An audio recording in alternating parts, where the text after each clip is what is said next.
Number, Ajahn, what is Mara? Aha, Mara is the beautiful guy. He's really got a bad rap.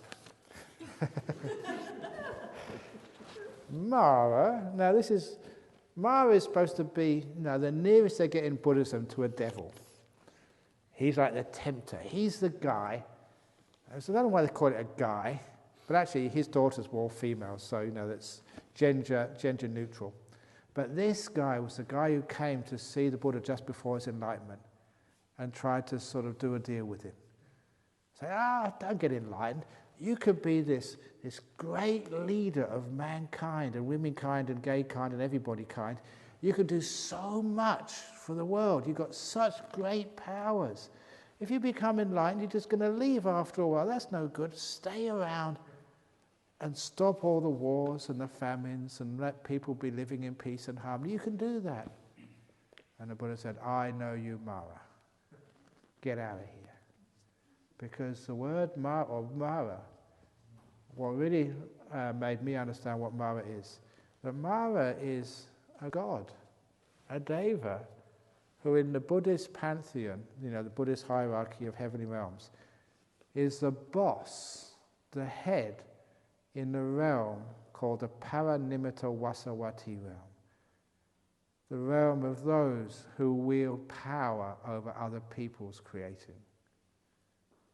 This is the control freak in chief of the universe. Above him is the Brahma realms. They're just into love and kindness, and really refined. They're not into controlling. No, those guys are into forgiving up in the Brahma realm. But Mara, he is a controller. That's why he wanted to control the Buddha. Why didn't you let the Buddha become enlightened? No, because then he's out of my control. And that's what Mara is. He's a control freak. Now, do you know that Mara inside of you? That is the control freak inside of you. Come on, stay up late tonight. Come on, tonight I'm going to do it. I'm really going to get jhana tonight. That's Mara. Sort of that guy in that room next to me who keeps banging the door. He's left his door up. I'm going to sneak in there. I'm going to lock it, and I'm going to put glue in his hole so he can't get in there. That's Mara again. You're controlling other people. Those who want to sort of get the crows and shoot them because they poo by the windows. That's Mara. They're controlling. That's what crows do. They poo. So that's Mara, the control freak. When you saw that, you understood why he's the bad guy in chief. Controlling is the enemy. This is fascinating because for us, the controller is our will. Will is our friend. We can choose to do this and choose to do that. And we think the will is our closest ally. All we need to do is to teach our will to be a bit smarter. Because we made bad choices in the past. We don't want to give up choosing. We just want to make the choosing smarter. And that is the myth. That's all Mara. I know you, Mara. So instead of trying to make the will smart, you realize the will is your enemy. You let it go. No will, otherwise known as letting things be.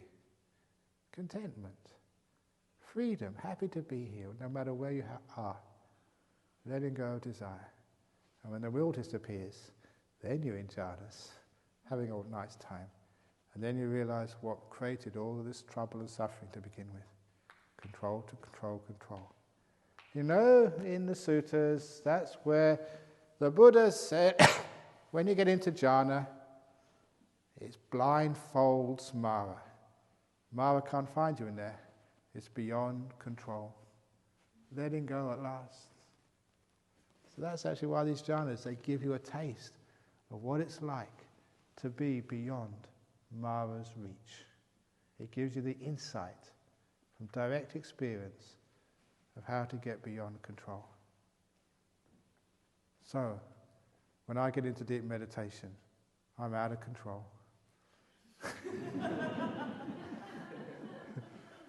Peaceful, blissed out at last. Bye-bye.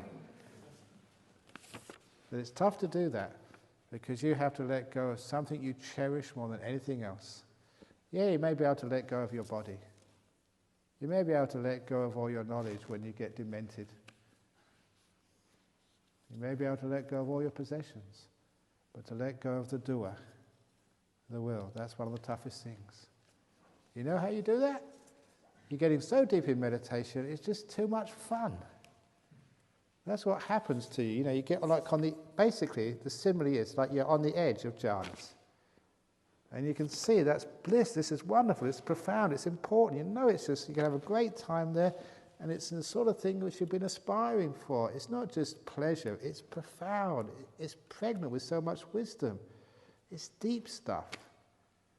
But to get in there, I've got to let go of all my doing, let go of my will. That's most of what I think I am. But it's just so nice. But the sacrifice is too much.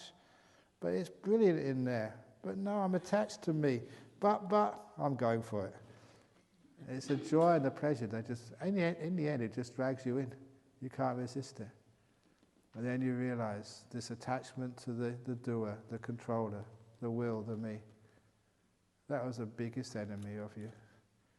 And you have wonderful times when you do nothing. And when you realize you're not the controller, that's when forgiveness becomes very easy. Who's there to blame? It's not me, it's not my fault. I am totally innocent of all the bad jokes I keep on repeating every time. Totally nothing to do with me. I take no responsibility for that. Just my stupid will, that's all. Come on. So anyway.